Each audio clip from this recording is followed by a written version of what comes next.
Hello friends, welcome to Platinum Classes. दोस्तों, आज के इस वीडियो में हम डिस्कस करेंगे CBSE class 10th IT code 402 का पार्ट बी का यूनिट नंबर 1 डिजिटल डॉक्यूमेंटेशन को। दोस्तों, इस वीडियो में आपको डिजिटल डॉक्यूमेंटेशन के जितने भी इंपॉर्टेंट नोट्स हो सकते थे उन सभी टॉपिक्स को डिस्कस करेंगे, जो कि आपको 50 आउट ऑफ 50 थ्योरी पेपर में लाने की मदद करेंगे। दोस्तों, उन सारे टॉपिक्स को ही बस इंक्लूड किया गया है जो कि आपके न्यू रिवाइज्ड सिलेबस 2020-21 के लिए है, यानी कि जो टॉपिक्स को डिलीट कर दिया गया है और जो टॉपिक्स आपके प्रैक्टिकल एग्जामिनेशन के लिए उनको यहाँ पर इंक्लूड नहीं किया गया है। यहाँ पर जो भी टॉपिक्स आपको मिलेंगे सारे आपको थ्योरी पेपर के मिलेंगे और जो इंपॉर्टेंट नोट्स होंगे उन्हीं को। अगर आपको कंप्लीट नोट्स पढ़ना है थ्योरी प्लस प्रैक्टिकल का, तो आप हमारे वेबसाइट क्रैक माई सीबीएसई पर जा सकते हैं। यहाँ पर आपको कंप्लीट नोट्स मिलेगा जो कि आपको थ्योरी प्लस प्रैक्टिकल दोनों में मदद करेंगे। तो यहाँ पर हम लोग बस बेसिकली इंपॉर्टेंट नोट्स को डिस्कस करेंगे जो कि 50 आउट ऑफ 50 आपको थ्योरी पेपर में लाने के लिए बिल्कुल सफिशियंट है, बिल्कुल आपको इतना पढ़ने से आ सकता है। तो चलिए इस वीडियो को स्टार्ट करते हैं और जो डिजिटल डॉक्यूमेंटेशन यूनिट नंबर 1 में आपको पढ़ना है उसको बहुत ही सिंपलेस्ट वे में डिस्कस करते हैं। अगर आप इस वीडियो को कंप्लीट एक बार देख लेते हैं तो ओवरऑल आपकी तैयारी बहुत ही अच्छी हो जाएगी और आपको बेसिकली सारी चीज़ों की नॉलेज हो जाएंगे। उसके बाद आप इसको याद कर सकते हैं। एक खास बात मैं आपको बता दूं कि दोस्तों आपको इसका पीडीएफ भी मिल जाएगा, तो बिल्कुल घबराने की बात नहीं है। आप इस वीडियो को पूरा देखिए, आपको इसका पीडीएफ भी बिल्कुल मिल जाएगा। तो चलिए वीडियो को स्टार्ट करते हैं। सबसे पहले बात करते हैं सेशन नंबर 1 की। तो दोस्तों, सेशन नंबर 1 में आपको पढ़ना है create and apply styles in document. सबसे पहले तो बात करते हैं जो सेशन नंबर 1 में आपको स्टाइल्स के बारे में बात किया गया है और उसको क्रिएट करना है और उसको अप्लाई करना है। स्टाइल्स होता क्या है, देखिए सिंपल वे में अगर आप समझना चाहेंगे तो स्टाइल का मतलब होता है एक किसी भी पेपर का फॉर्मेट, ठीक है, जिसको आप पहले से तय कर लेते हैं। यानी कि जैसे कि आपका एक कोई ग्रीटिंग कार्ड होता है, तो ग्रीटिंग कार्ड में आप क्या करते हैं, आप प्लान बना लिए कि इस जगह पे फोटो होना चाहिए, इस जगह पे कोटेशन होना चाहिए, इस जगह पर सेंडर का नाम होना चाहिए। उस तरह से आपने पूरा प्लानिंग कर लिया है, तो एक फॉर्मेट तय हो गया। अब आप इसी फॉर्मेट में आप हजारों ग्रीटिंग कार्ड छाप सकते हैं और सिर्फ लोगों का नाम बदल बदल करके, फोटो बदल बदल करके। तो आप इस तरह से हजारों ग्रीटिंग कार्ड छाप सकते हैं। उसमें क्या हो गया, आपने पहले से एक स्टाइल चुन लिया, ठीक है। आपने पहले से प्री डिफाइंड टेक्स्ट चुन लिया कि किस टाइप का टेक्स्ट होना चाहिए, किस टाइप का फ्रेम होना चाहिए, पेजेस देखने में कैसे लगने चाहिए। उन सारी चीज़ों को अगर आप पहले से आप फिक्स्ड कर देते हैं, उसे ही हम स्टाइल कहते हैं, ठीक है। तो इसको आप कैसे लिखेंगे, A style is a set of formats that you can apply to select pages, text frames and other elements in your document to quickly change their appearance। समझ में आ गया होगा आप सभी को कि पहले से हम पेज का जो स्टाइल यानी कि पेज, उसका टेक्स्ट, उसका फ्रेम, सभी कुछ को फॉर्मेट को सेट कर देते हैं, उसे ही हम स्टाइल कहते हैं, ठीक है। एग्जाम्पल के तौर पर आपने देखा होगा कि किसी भी तरह का कोई पेज में अगर हम पहले से प्लान बना लिए कि इस जगह टाइटल, इस जगह फोटो, यहाँ पे सिग्नेचर, तो वही आपका स्टाइल कहलाता है। अब बात करते हैं openoffice.org में किस किस तरह का स्टाइल को सपोर्ट किया जाता है, ठीक है। इंपॉर्टेंट टॉपिक्स के टर्म पे ही मैं आपको पढ़ा रहा हूँ जो कि थ्योरी पेपर में आने के चांसेस है, ठीक है। प्रैक्टिकल के लिए अलग चीज़ होती है जिसको कंप्यूटर के बिना आपको समझाना बहुत मुश्किल होता है। तो अभी हम लोग थ्योरी के बारे में बात करेंगे। यहाँ पे बात करते हैं पेज स्टाइल के बारे में, ठीक है। एग्जामिनेशन में डायरेक्ट क्वेश्चन पूछा जाएगा।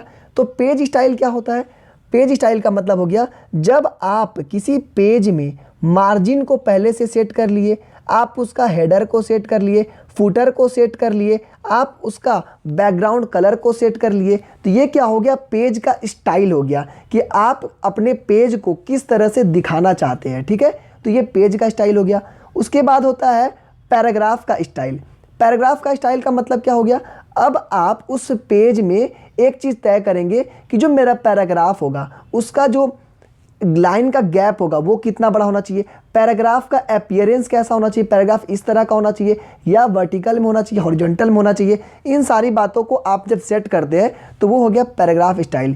Paragraph styles controls all aspects of paragraph appearance such as text alignment, tab stops, line spacing, borders and can include character formatting. इन सारी बातों को अगर ध्यान रखते हैं तो आप पैराग्राफ का स्टाइल कर लेते हैं। नेक्स्ट होता है कैरेक्टर स्टाइल। कैरेक्टर स्टाइल का मतलब क्या होता है कि जो आपके फॉर्मेट में जब आपने जो पैराग्राफ लिखा उसका जो कैरेक्टर्स है, जो उसका वर्ड्स है, उसको आप किस वे में दिखाना चाहते हैं, उसका जो टेक्स्ट होता है उसको कलर क्या होना चाहिए, उसका साइज क्या होना चाहिए, वो बोल्ड होगा, इटैलिक होगा, उन सारी फॉन्ट को जब आप चेंज करेंगे तो उसे हम कहते हैं कैरेक्टर स्टाइल। ठीक है, बहुत ही ईजी वे में आपको ये सारी बातें समझ में आ रही होगी। उसके बाद बात करते हैं फ्रेम स्टाइल। फ्रेम स्टाइल क्या होता है? ये आपका जो पैराग्राफ है, जो आपका जो पेज है, उसके फ्रेम के बारे में बताता है कि उसका बैकग्राउंड, उसका कॉलम कितना होना चाहिए, उसका रो कितना होना चाहिए, उसके अंदर बॉर्डर कैसे होना चाहिए। तो ये सारे आपके फ्रेम के बारे में बताते हैं। तो इन सारी बातों को एज इट इज़ अगर आप लिख देते हैं तो बिल्कुल आपके मार्क्स एकदम नहीं कटेंगे। सिंपल वे में जितना हो सके मैं ये आपको प्रेजेंट करने की कोशिश कर रहा हूँ। उसके बाद नंबरिंग स्टाइल, कि आपका जो पेज में जो भी आप पैराग्राफ लिखते हैं उसका नंबरिंग कैसे होगा, क्या वो बुलेट पॉइंट्स में होगा, क्या वो 1 2 3 4 में होगा, रोमन में होगा, उन सारे चीज़ों को अगर आप सेट करते हैं उसे हम कहते हैं नंबरिंग स्टाइल। उसके बाद आता है आपका सेल स्टाइल। सेल स्टाइल क्या होता है? सेल स्टाइल का मतलब होता है it includes font, alignment, border, background, number of formats, for example currency, date, number. जैसे कि आप किसी सेल में आप देखे होंगे कि जब आप लिखते हैं कि किसी डेट को, तो आप कैसे लिखना चाहते हैं? डेट को DD YY MM ऐसे लिखना चाहते हैं, या फिर DD MM YY इस टाइप का लिखना चाहते हैं? किस तरह से आप फॉर्मेट रखना चाहते हैं उसे ही हम कहते हैं सेल का स्टाइल। एक पर्टिकुलर सेल में आप उस चीज़ को किस तरह से प्रेजेंट करना चाहते हैं। उसके बाद आता है ग्राफिक स्टाइल। ग्राफिक स्टाइल क्या होता है? इसका मतलब होता है कि इस चीज़ में आप क्या करिएगा, कुछ कुछ चीज़ों को इंक्लूड करिएगा, जैसे कि ट्रांसपेरेंसी हो गया, शैडो हो गया, कनेक्टर्स हो गया। इसका मतलब होता है ग्राफिक्स का मतलब कि आप उस चीज़ में कुछ जो फिगर्स डाल रहे हैं, कुछ इमेजेस डाल रहे हैं, उन इमेजेस को आप किस तरह से प्रेजेंट करना चाहते हैं। उसमें क्या शैडो होगा, क्या उसमें ट्रांसपेरेंसी होगी, उसके ऊपर से क्या फॉन्ट जाएगा या फिर बगल से जाएगा, इन सारी चीज़ें आपको आती है ग्राफिक स्टाइल्स में। नेक्स्ट बात करते हैं प्रेजेंटेशन स्टाइल। इसमें क्या होता है कि आप फॉन्ट, इंटेंट्स, स्पेसिंग, अलाइनमेंट को ध्यान देते हैं। यानी कि जो आपका पेज होगा उस पेज में आप क्या ध्यान देंगे कि जो आपका फॉन्ट होगा उन फॉन्ट के बीच में कितना स्पेस जा रहा है, उसके बीच बाद इसका अलाइनमेंट क्या है, क्या फॉन्ट आपका इस साइड से जा रहा है या फिर इस साइड से या सेंटर से शुरू हो रहा है। इन सारी बातों को बोलते हैं प्रेजेंटेशन स्टाइल। तो इस तरह से हम लोगों ने देखा कि इस चैप्टर में बेसिकली आपको पढ़ना था स्टाइल के बारे में। क्या होता है स्टाइल, समझ में आ गया होगा। स्टाइल मतलब प्री डिफाइंड आपका जो फॉर्मेट होता है, किस किस तरह से हम उसको चेंज कर सकते हैं, आप यहाँ पर इंक्लूड देख सकते हैं। नेक्स्ट बात करते हैं अप्लाई कैसे करेंगे हम लोग स्टाइल्स को। ठीक है, स्टाइल को अप्लाई करने के लिए आपको पहले बात तो स्टाइल को बनाना होगा। तो आप स्टाइल को बना कैसे सकते हैं? ठीक है, कुछ टॉपिक्स इसमें डिलीटेड है जो कि आपको प्रैक्टिकल में पूछे जाएंगे, उसको अभी मैं यहाँ पे नहीं करा रहा हूँ। तो उसके बाद क्या है कि आप स्टाइल को कैसे बना सकते हैं। तो आप सेलेक्शन से एक स्टाइल को बना सकते हैं। ठीक है, सेलेक्शन से स्टाइल बनाने का प्रोसेस क्या है? सबसे पहले तो आपको क्या करना है, स्टाइल्स और फॉर्मेटिंग विंडो को सेलेक्ट करना है। ठीक है, जैसे कि आपका पेज है तो आपको स्टाइल्स और फॉर्मेटिंग विंडो का जब आप सेलेक्ट करते हैं उसके बाद वहाँ पर आपका क्या करना होगा, select the item you want to save as style and in the style formatting window click on the item. तो आपको करना क्या है कि उस जगह पर आपको सबसे पहले क्लिक करना होगा कि स्टाइल्स एंड फॉर्मेटिंग विंडो को। वहाँ पर जब आपका डायलॉग बॉक्स खुलेगा तो उसके बाद आप सेलेक्ट कर लीजिएगा आइटम को कि जो आपको स्टाइल्स में सेव करना है। ठीक है, सिंपल सा वे था। न्यू स्टाइल को अगर आप सिलेक्शन से करना चाहते हैं तो आपको यहाँ पर आप इस चीज़ को देख सकते हैं, आपको समझ में अच्छे से आ जाएगा। ठीक है, स्टाइल वाले में आपको करना क्या है, सबसे पहले type a name new style, select show names existing custom style, select type. इसका मतलब क्या हो गया कि जैसे कि आपको हम बताए थे कि क्रिएट स्टाइल में जब जाइएगा तो आपका एक डायलॉग बॉक्स खुलेगा। जब आप नेम खोजेंगे तो इसमें क्या हो गया, पहले से कुछ स्टाइल बने हुए रहते हैं। तो उन सारे स्टाइल में से अगर आपको कोई पसंद आता है तो उसको आपको क्लिक करना है और ओके कर दीजिए। वो अपने आप आपका सारा पेज में वो स्टाइल को क्या कर लेगा, कॉपी कर लेगा और उसी फॉर्मेट में आपका सारा पेज काम करेगा। उसके बाद होता है मॉडिफाई स्टाइल। स्टाइल को मॉडिफाई हम लोग कैसे कर सकते हैं? बेसिकली आप दो तरीके से कर सकते हैं, एक हो गया सिलेक्शन से, दूसरा हो गया आपका अनदर डॉक्यूमेंट और टेम्पलेट से। इसका मतलब क्या हो गया, सबसे पहले तो आपको उसी प्रोसेस में वापस जाइएगा तो आपको जो स्टाइल पसंद आ गया, जैसे कि यहाँ पर माई स्टाइल नेम है, उसको पसंद आ गया तो आप क्लिक किए तो आपके पूरे पेज में माई स्टाइल आ गया। ठीक है, अब आपको कुछ चेंजेस करना तो आप चेंज कर सकते हैं। दूसरा प्रोसेस क्या है कि किसी और स्टाइल में जाइए, उसको सारी चीज़ों को कॉपी करिए और उसको नया पेज में पेस्ट कर दीजिए उसके स्टाइल को। तो ये क्या हो गया, आप कॉपी से पेस्ट कर दिए किसी भी स्टाइल को और उसी टेम्पलेट को आप यूज़ कर सकते हैं। तो बेसिकली थ्योरी पेपर में इसी टाइप के क्वेश्चन पूछे जाएंगे, ज़्यादा डीप में आपको प्रैक्टिकल में पूछे जाएंगे, ठीक है। Insert and use images. अब आपको इमेजेस डालना है किसी भी पेपर में। अभी आपको बताया स्टाइल के बारे में, स्टाइल आपको बहुत सारा डिज़ाइन होता है। अब इसी में अगर आपको कुछ इमेज डालना होगा तो आप इमेज को कैसे डाल सकते हैं, ठीक है। इमेज डालने का 2-3 तरीका है, सिंपली मैं आपको बता देता हूं जो कि आप इजीली कर सकते हैं। सबसे पहला होता है ड्रैग एंड ड्रॉप। इसका मतलब क्या होता है, देखिए मान के चलिए ये आपका एक कंप्यूटर का स्क्रीन है।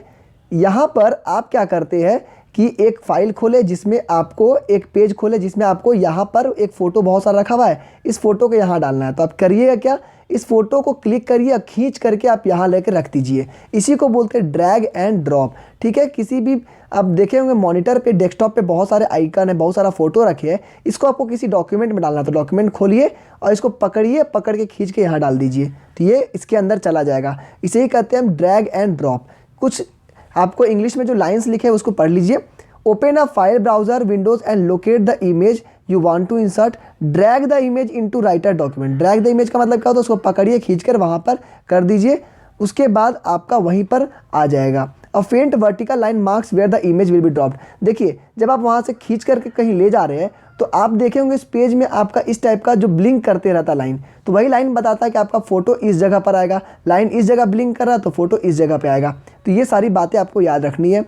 Insert picture dialog. अगर आपको मान के चलिए कोई पिक्चर को ड्रैग एंड ड्रॉप से मन नहीं है लेकिन आपको सर्च करके पिक्चर डायलॉग से करना है, तब आप क्या करिएगा, आप जाएंगे इंसर्ट में, इंसर्ट के बाद पिक्चर्स में जाइए और फ्रॉम मेन्यू बार में चले जाइए। ये 3 चीज़ अगर आप क्लिक करते हैं तो आपको कुछ इस तरह का डायलॉग बॉक्स खुलता है। इसको खुलने के बाद बहुत सारा जो डेस्कटॉप में आपके फ़ोटोज़ रखे हुए या फिर कोई भी लोकेशन में, वहाँ जाने के बाद आप क्या करिए, उस फोटो का सेलेक्ट करिए और यहाँ से ओपन कर दीजिए। वो आपका अपने आप इस जगह पे चला जाएगा जिस जगह पे ब्लिंक करा था लाइन, ठीक है। तो ये सारी बात को आपको याद रखना है।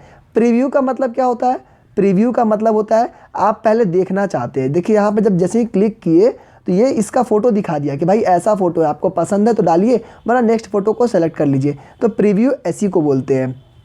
नेक्स्ट है inserting an image from the clipboard, ठीक है। क्लिपबोर्ड से आप किस तरह से इमेज को इंसर्ट कर सकते हैं। तो क्लिपबोर्ड से आप करना क्या, देखिए क्लिपबोर्ड में आप देखे होंगे क्लिपबोर्ड का मतलब क्या होता है, पहले आपको ये बात समझ लीजिए। देखिए जैसे कि मैं अगर इमेजेस, इस वर्ड को हम क्लिक करते हैं और इसको हम कॉपी कर लेते हैं, क्या करते हैं इसको कॉपी। जब हम इसको कॉपी करते हैं तो ये कहाँ जाता है, ये मेरा क्लिप बोर्ड में चला जाता है। इसको हम लोग क्लिप बोर्ड बोलते हैं, ठीक है। जैसे ही हम इसको कॉपी करते हैं इसको क्लिप बोर्ड बोला जाता है। यहाँ पर मैं कोशिश करता हूँ एक करके दिखाने की। यहाँ पे देखिए सेलेक्ट लिखे, अब जैसे ही इसको हम कॉपी किए, इसको मैं जैसे क्लिक किया कॉपी, अब ये कहाँ चला गया, मेरा इसमें चला गया, क्लिप बोर्ड में चला गया, ठीक है, क्लिप बोर्ड में। तो ये आपको याद रखना है, क्लिपबोर्ड में चला गया और क्लिपबोर्ड में जाने के बाद अब हम इसको जहाँ पेस्ट करेंगे वो वहीं पर पेस्ट हो जाएगा। तो उसी तरह से आपको करना क्या है, इमेज को जाइए जहाँ पर आपको पसंद है, उस इमेज को सेलेक्ट करिए और सेलेक्ट करने के बाद उसको कॉपी कर लीजिए और अपने डॉक्यूमेंट में आने के बाद कंट्रोल भी करिएगा तो वो आपका डॉक्यूमेंट में सेव हो जाएगा। उसी को बोलते हैं क्लिपबोर्ड, ठीक है। स्कैनर से भी आप डाल सकते हैं इमेज को। करना क्या, इंसर्ट में जाइए, पिक्चर जाइए, स्कैन में जाइए और अपने जो सोर्स है यानी कि जो आपके स्कैनर का मशीन है वहाँ पे जाके फ़ोटो को स्कैन करिए, वो आपको स्कैन कर लेगा।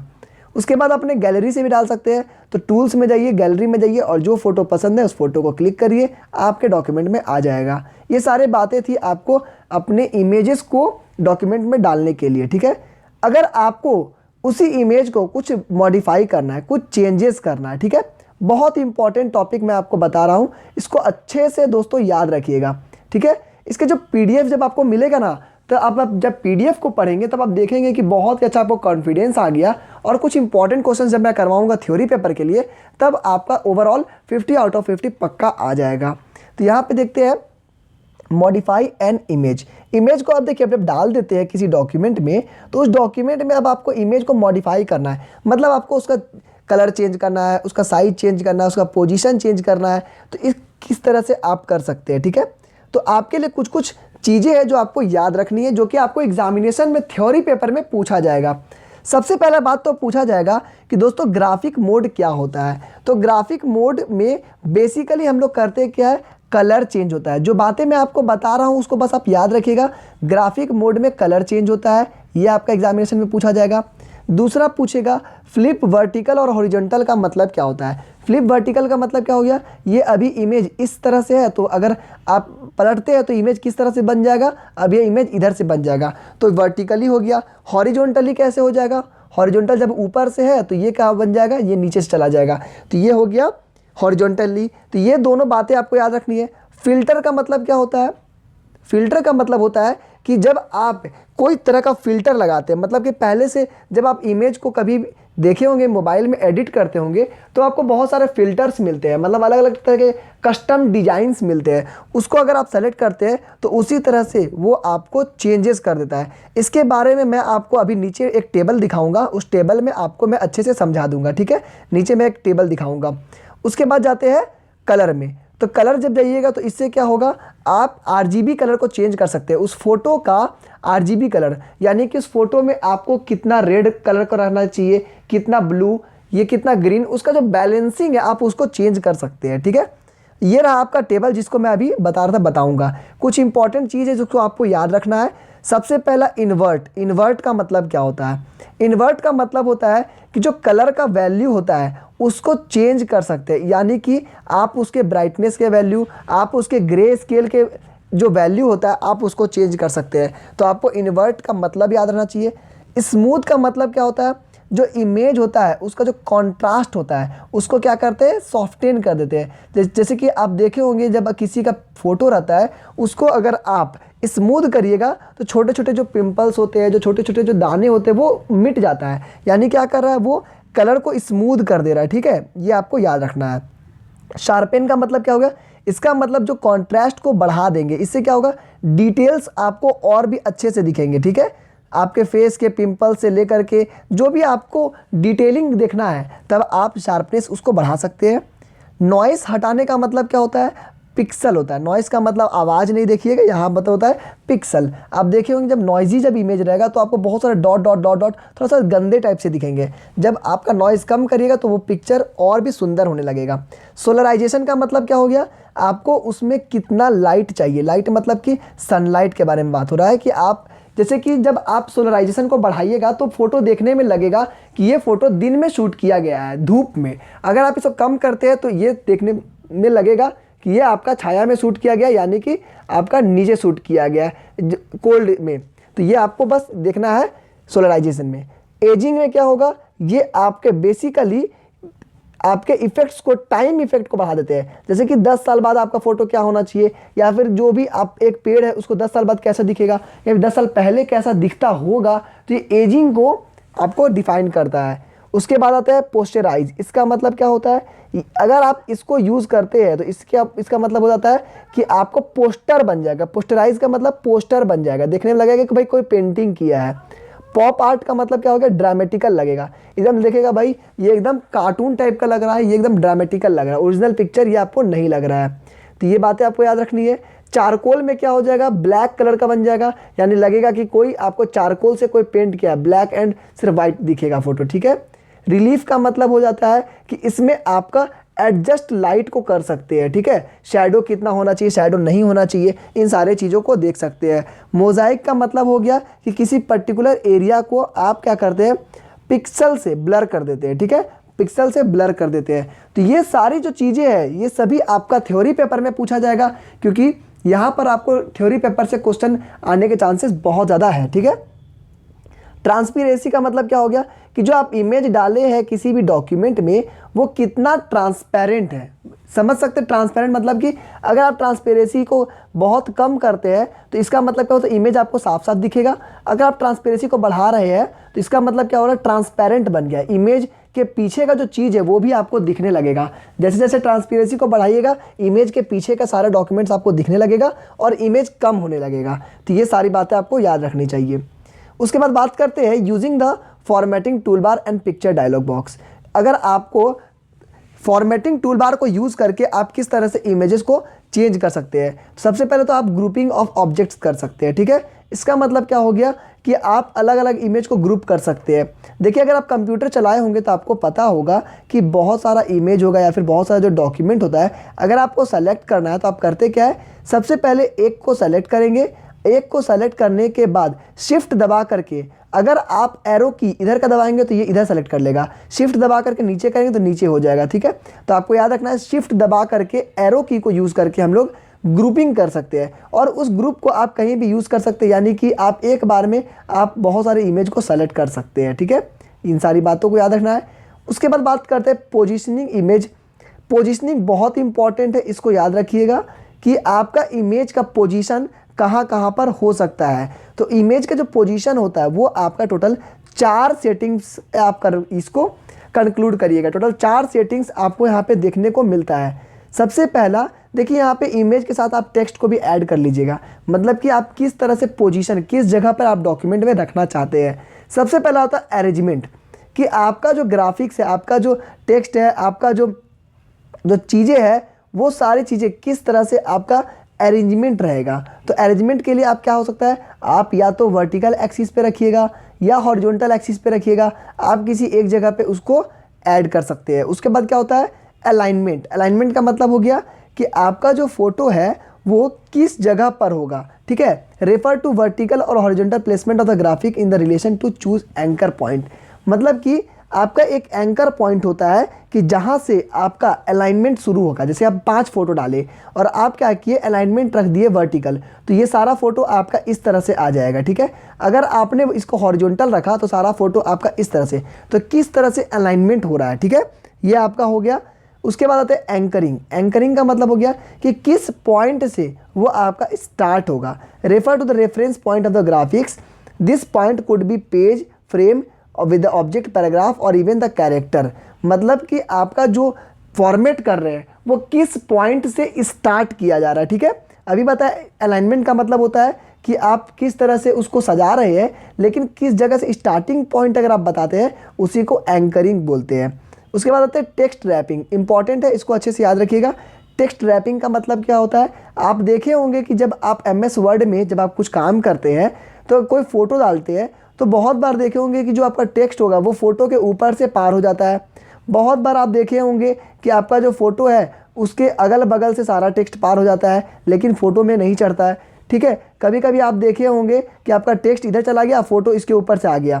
तो इस तरह से आपके जो टेक्स्ट रैपिंग बोलते हैं, यानी कि जो इमेज है उसके किस तरह से जो टेक्स्ट है वो जाएगा, क्या उसके ऊपर से जाएगा, क्या उसके नीचे से जाएगा, अगल बगल से जाएगा, या फिर उसके पीछे से पार हो जाएगा टेक्स्ट। ये सारी बातें आपको टेक्स्ट रैपिंग में बताई जाती है। उसके बाद बात करते हैं टेम्पलेट को क्रिएट करना और यूज़ करना, ठीक है। क्रिएट करना जो टेम्पलेट है वो आपको डिलीट कर दिया गया, उससे आपको बस प्रैक्टिकल में पढ़ना है, तो बेसिकली आप स्कूल में प्रैक्टिकल कर लेंगे। यहाँ बात करते हैं दोस्तों, टेम्पलेट क्या होता है। टेम्पलेट का मतलब होता है, template is a model that you see to create other document. Template का मतलब हो गया एकदम बिल्कुल स्टाइल की तरह ही होता है, लेकिन स्टाइल में बेसिकली, स्टाइल में जब टेम्पलेट का मतलब हो गया कि प्री डिफाइंड, सभी कुछ आपका फिक्स्ड रहता है, ठीक है, सभी कुछ आपका फिक्स होता है। जैसे कि आप रिपोर्ट कार्ड बनाना चाहते हैं, ठीक है, रिपोर्ट कार्ड जब आप बनाना चाहते हैं तो आप क्या करते हैं, यहाँ पे स्कूल का नाम, यहाँ पे स्टूडेंट का नाम, यहाँ पे सब्जेक्ट के मार्क्स, उसके बाद आपका परसेंटेज, सभी कुछ को प्री डिफाइन कर देते हैं। मतलब एक फॉर्मेट बन गया बिल्कुल एक आपका फॉर्म के तरह, जैसे एग्जामिनेशन का फॉर्म भरते हैं, जैसे आप किसी कॉलेज का फॉर्म भरते हैं, उसी को कहते हैं टेम्पलेट। पहले से सब कुछ बना हुआ है, बस आपको इसके अंदर का वैल्यू चेंज करना है, सिर्फ वैल्यू चेंज करना, उसे हम कहते हैं टेम्पलेट, ठीक है। तो टेम्पलेट अगर आपका एक बार बन जाता है तो उसी टेम्पलेट को यूज़ करके आप बस उसके अंदर का वैल्यू चेंज करके आप उसको यूज़ कर सकते हैं, ठीक है। उसमें होता क्या है कि आप देखे होंगे कि कंपनीज़ का लोगो, कभी कभी आपको बहुत सारे पेज में दिखता होगा कि सारे कंपनीज़ का यहाँ पे लोगो होगा, उसका नाम होगा, यहाँ पे उसका एड्रेस होगा, फ़ोन नंबर, बाकी पेज ब्लैंक होता है। इसका मतलब क्या हुआ, ये टेम्पलेट पहले से सेट किया हुआ है, यहाँ पर सारे पेज में उसको ये चीज़ मिलेगा ही मिलेगा, और बीच का जो कंटेंट होगा उसे वे लोग चेंज कर सकते हैं। तो ये सारी चीज़ें आपको टेम्पलेट में देखने को मिलती है। क्रिएट टेम्पलेट आपको नहीं पढ़ना है, टेम्पलेट को यूज़ करना है, ठीक है। तो टेम्पलेट को यूज़ कैसे करेंगे, उसके लिए आपको करना क्या है, फाइल में जाइए, न्यू में जाइए और टेम्पलेट और डॉक्यूमेंट में चले जाइए। वहाँ से आपको बहुत सारे जो प्री डिफाइंड टेम्पलेट है या फिर जो आपने पहले से बनाए हैं उन सारे टेम्पलेट को आप यूज़ कर सकते हैं।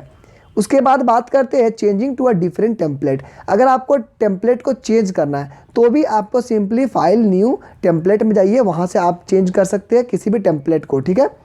टेम्पलेट में आप काम कैसे करते हैं, ठीक है। तो टेम्पलेट यहाँ पे टेबल है, तो वर्किंग विथ अ टेबल, ठीक है। अभी तक हम लोगों ने देखा टेक्स्ट के बारे में, देखा फोटो के बारे में, इमेजेस के बारे में देखा, टेम्पलेट के बारे में, स्टाइल के बारे में देखा। अब हम लोग बात करेंगे टेबल के बारे में, ठीक है। टेबल क्या होता है, बेसिकली टेबल एक ग्रिड है जिसमें आपका हॉरिजॉन्टल और वर्टिकल लाइन से बनता है।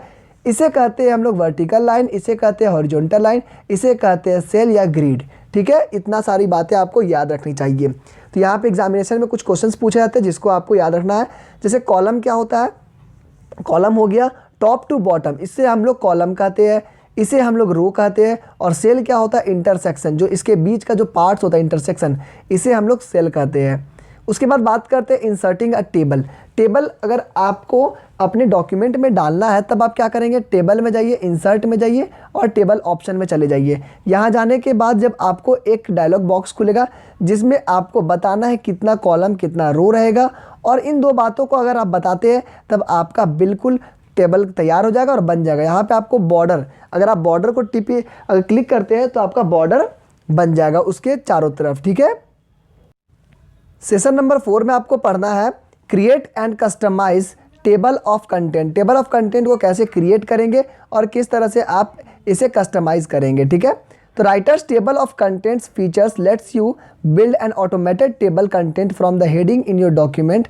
For example, you can use the heading 1 style for chapter titles and the heading 2 style for heading 3 styles for chapter subheadings। तो इस तरह से आप उसको टेबल को बना सकते हैं। यहाँ पर सबसे पहले बात करते हैं टेबल को आप बनाते कैसे हैं। तो आपको इंसर्ट में जाना है, इंडेक्सेस एंड टेबल्स में जाना है, इंडेक्स और टेबल में आपको बस सेलेक्ट कर लेना है। उसके बाद आपको टेबल का एट्रीब्यूट को डालना है, यानी कि उसके अंदर जो कंटेंट रहेंगे उन सारे एंट्रीज़ को डालना है। सारे एंट्रीज़ को डालने के बाद बैकग्राउंड का कलर आपको क्या रखना है उसको चूज़ करिए, आपका टेबल बन करके रेडी हो जाएगा। तो ये सारे स्टेप्स को बस आपको याद कर लेना है, ठीक है। उसके बाद बात करते हैं प्रोटेक्टिंग अगेंस्ट मैनुअल चेंजेस। देखिए मैनुअल चेंजेस का मतलब क्या होता है कि जब आप टेबल बना लेते हैं तो बहुत बार ऐसा होता है कि गलती से या फिर किसी अनजान व्यक्ति से इस टेबल में कुछ चेंजेस हो जाए, ठीक है, मैनुअल चेंजेस, तो या फिर एक्सीडेंटली भी हो सकता है। तो उन सारी चीज़ को प्रोटेक्ट करने के लिए वहाँ पर आपको एक चेक बॉक्स दिया रहेगा। चेक बॉक्स मतलब टिक करने वाला बॉक्स, उसमें अगर आप टिक कर देते हैं तो आपका प्रोटेक्ट हो जाएगा, यानी कि आप मैनुअली उसको चेंज नहीं कर सकते हैं। इस बात को आपको ध्यान रखना है। उसके बाद बात करते हैं एंट्रीज टैब का। एंट्रीज टैब का काम क्या होता है, ये आपका बोर्ड एग्जामिनेशन में पूछा जा सकता है। तो एंट्रीज टैब आपका बेसिकली कंटेंट को डालने का काम करता है, यानी कि जो आपका टेबल है उस टेबल में जो भी कंटेंट्स आपको जो वैल्यूज़ पुट करने हैं उन सारे वैल्यूज़ को कौन डालेगा, एंट्रीज टैब उसमें डाल देगा, ठीक है। एंट्रीज टैब से डिलीटिंग एलिमेंट का मतलब क्या हो रहा है कि कोई भी स्ट्रक्चर में से लाइन को डिलीट करना है, किसी भी चीज़ को डिलीट करना है तो आप डिलीट की को प्रेस करिएगा तो वो आप डिलीट कर देगा। ऐड करना है तब आप क्या करिएगा, place your cursor in the white field of the left where you want to insert the element and click on the 5 buttons just below the structure line, ठीक है। करना क्या है, आपको जिस जगह पर भी कुछ चीज़ को ऐड करना है वहाँ पे कर्सर को ले जाइए, उसके बाद आपको वहाँ पर लेफ़्ट क्लिक करिए, आपको सारे जो डायलॉग बॉक्स खुलेंगे उसी का अकॉर्डिंगली उसमें चेंज कर सकते हैं। Apply character styles, character styles को भी आप उसी टेबल में डाल सकते हैं। कैरेक्टर स्टाइल का मैंने आपको अभी तक समझाया था कि कैरेक्टर स्टाइल का मतलब होता है उसका कलर, उसका जो शेप, जो कितना साइज का रहेगा, इटैलिक रहेगा, बोल्ड रहेगा, कौन सा फॉर्मेट में रहेगा, उन सारी चीज़ों को बोलते हैं कैरेक्टर स्टाइल्स, ठीक है। उसके बाद होता है टू अप्लाई पैराग्राफ स्टाइल्स। इसके लिए करना क्या होगा, in the level list box वहाँ पर आपको desired outline levelled by clicking it, आपको लेवल लिस्ट बॉक्स में आपको आउटलाइन लेवल मिल जाएगा और पैराग्राफ स्टाइल बॉक्स में आपको पैराग्राफ स्टाइल मिलेगा। तो बेसिकली जब आप बोर्ड में जाएंगे तो आपको प्रैक्टिकल तो पूछेगा नहीं, तो थ्योरी पेपर में आपको पूछा जाता है कि डिजायर्ड आउटलाइन लेवल कहाँ से मिलेगा, तो आपको लेवल्स लिस्ट बॉक्स में मिलेगा। पैराग्राफ स्टाइल कहाँ से मिलेगा, पैराग्राफ स्टाइल लिस्ट बॉक्स में मिलेगा। इन सारी जगह पे आपको मिल जाएंगे।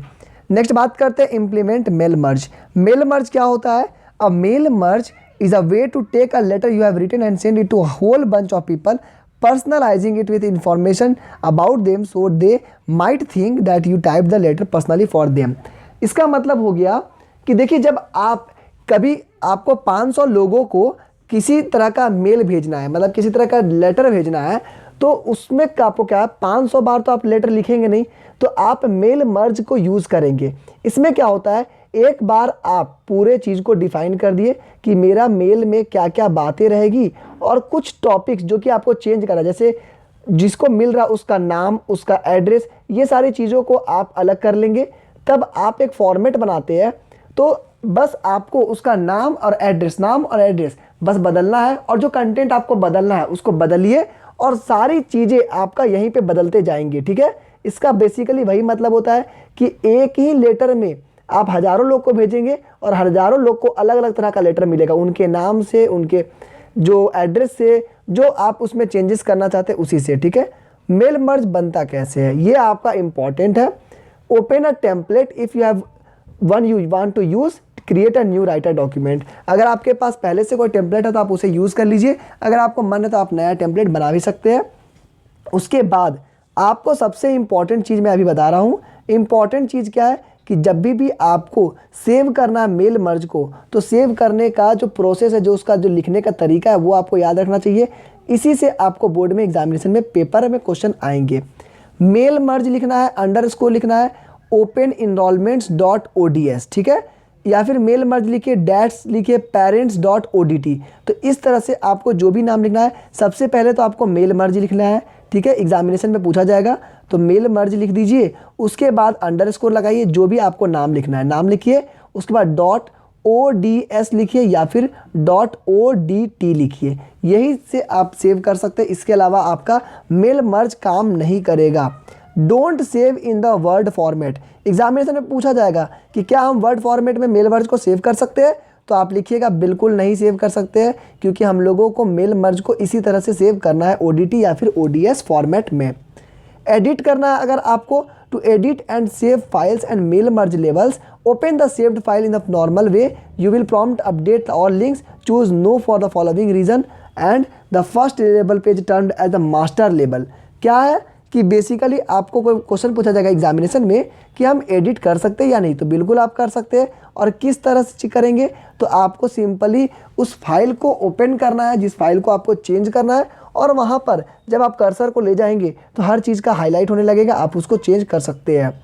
लास्ट टॉपिक बचता है, अब आपको प्रिंट करना है। ठीक है, मेल मर्ज को बनने के बाद अब आपको प्रिंट करना है। तो प्रिंट करने के लिए आपको क्या करना होगा, फाइल में जाइए, न्यू में जाइए, लेबल्स में जाइए। ठीक है, मतलब कि ये क्या कर रहे हैं आप, प्रिंट करने से पहले आप उसको तैयार कर रहे हैं। ठीक है, प्रिपेयर फॉर प्रिंटिंग। प्रिंटिंग करने से पहले आप कुछ तैयारी कर रहे हैं जिससे कि आप प्रिपरेशन कर सके। ठीक है, तो आपको ये क्लिक करना है। उसके बाद क्या करना होगा, ऑप्शंस टैब में सिंक्रोनाइज कंटेंट। सिंक्रोनाइज का मतलब क्या होता है कि जब आप किसी डॉक्यूमेंट में बहुत सारी जगह से कुछ डॉक्यूमेंट को मंगाना चाहते हैं, उसे हम कहते हैं सिंक्रोनाइज करना। ठीक है, यानी कि आपके पास जितना भी अवेलेबल इंफॉर्मेशन है आप उसको सिंक्रोनाइज कर लीजिए, अपने पास ले आइए, और उसके बाद डेटाबेस में आप उसको सेव कर दीजिए। ठीक है, उसके बाद जब आपका सेव होता है तब आपका लास्ट काम बचता है प्रिंट करना। फाइल में जाइए, प्रिंट में करिए। प्रिंट में जब जाइएगा तब आप आसानी से प्रिंट कर सकते हैं। In the dialog in the mail merge you can choose to print all records or select records. To select records to be printed, use control click to select individual records. To select a block of records, see the first record in the block, scroll the last record. देखिए basically जब आप computer पे काम करते हैं तो आपका हाथ बैठा हुआ रहता है और आप इजीली सब कुछ कर सकते हैं। अगर आप इसको थ्योरी पेपर के अकॉर्डिंग पढ़ना चाहते हैं तो आपको थ्योरेटिकल इन बातों को समझने में थोड़ा प्रॉब्लम हो सकता है। इसमें क्या बोलता है कि जब आपको किसी चीज़ को सेलेक्ट करना है तो आप क्या करिएगा, पर्टिकुलरली बहुत सारा डॉक्यूमेंट में आपको पर्टिकुलरली आप एक चीज़ को सेलेक्ट कर सकते हैं माउस से। अगर आपको बहुत सारा, तो माउस पे एक ये राइट क्लिक को क्लिक कर लेफ्ट क्लिक को दबाए रखेंगे और स्क्रॉल करेंगे तो जहाँ तक जाएंगे उन सारी चीज़ों को क्लिक कर लेगा। उसके बाद आप क्या करिएगा, ओके करिएगा। उसके बाद ये आपका सेव हो जाएगा। दोस्तों जितनी भी टॉपिक्स मैंने अभी आपको बताया, मैं मानता हूँ कि इनमें से बहुत सारे टॉपिक्स आपको मिसिंग लगते होंगे, लेकिन उन सारे टॉपिक्स को मैंने बस वही पढ़ाया है जो थ्योरेटिकल पेपर में आने के चांसेस है। जो आ सकता है। जो प्रैक्टिकल में आएगा वो आपको प्रैक्टिकल में करना है, वो आपके स्कूल में करवाए जाएंगे प्रैक्टिकल एग्जामिनेशन। उसका अगर आपको नोट्स चाहिए तो आप हमारे वेबसाइट पे जा सकते हैं crackmycbse.com। वहाँ पर जब आप जाइएगा दोस्तों तो आपको सारी चीज़ वहाँ पे मिल जाएगी, ठीक है। तो वहाँ पे जाइए और आप इजीली आप सारे नोट्स को अवेलेबल कर सकते हैं। दोस्तों इसका पीडीएफ लिंक मैं डिस्क्रिप्शन बॉक्स में दे देता हूं ताकि आप इसका पीडीएफ डाउनलोड कर सकते और दोस्तों के साथ ज़रूर शेयर करें ताकि आप हमारी भी हेल्प कर सके और उसी के साथ उनकी भी हेल्प हो जाएगी, जिससे कि उन्हें सब कुछ मिल जाएगा। जब आप देखिए हमारे वेबसाइट पे जाते हैं crackmycbse.com, ठीक है। तो यह हमारा वेबसाइट है। यहाँ पर आप देखेंगे हिंदी के भी सारे टॉपिक्स आपको मिल जाएंगे। यहाँ पर जब आप क्लिक करते हैं तो क्लिक करने के बाद आपको कुछ डायलॉग बॉक्स मिलते हैं जो कि 9th IT code 402, 10th IT code 402, Hindi व्याकरण का MCQ आपको मिल जाएगा और ये हमारे वीडियोस का लिंक हुआ। तो आपको करना क्या है, 10th IT कोड 402 में क्लिक करिए। उसके बाद जब आप क्लिक करेंगे तो आप देख सकते हैं आपको एक पेज खुलता है जिसमें कि आपको सिंपलेस्ट वे में सारे डॉक्यूमेंट्स मिल जाएंगे। सबसे पहला मिलेगा आपको सिलेबस, दूसरा चीज़ मिलेगा आपको NCERT बुक, उसके बाद मिलेगा नोट्स बाय प्लैटिनम क्लासेस यानी हमारा क्लासेस का, उसके बाद क्वेश्चन आंसर का आपको एक लिंक मिलेगा और लास्ट मिलेगा सैम्पल पेपर का लिंक। तो आप इजीली इन सारे लिंक्स को क्लिक करके सभी कुछ को अवेल कर सकते हैं। दोस्तों आई होप कि आप सभी को यह वीडियो पसंद आया होगा और चीज़ों को समझने में थोड़ी आसानी ज़रूर हुई होगी। तो अगर आपको वीडियो पसंद आया तो प्लीज़ लाइक करिएगा, चैनल को सब्सक्राइब कर दीजिए। आने वाले समय में हम लोग इंपॉर्टेंट क्वेश्चंस को भी डिस्कस करेंगे। आज के इस वीडियो में बस इतना ही। Thank you and have a nice day.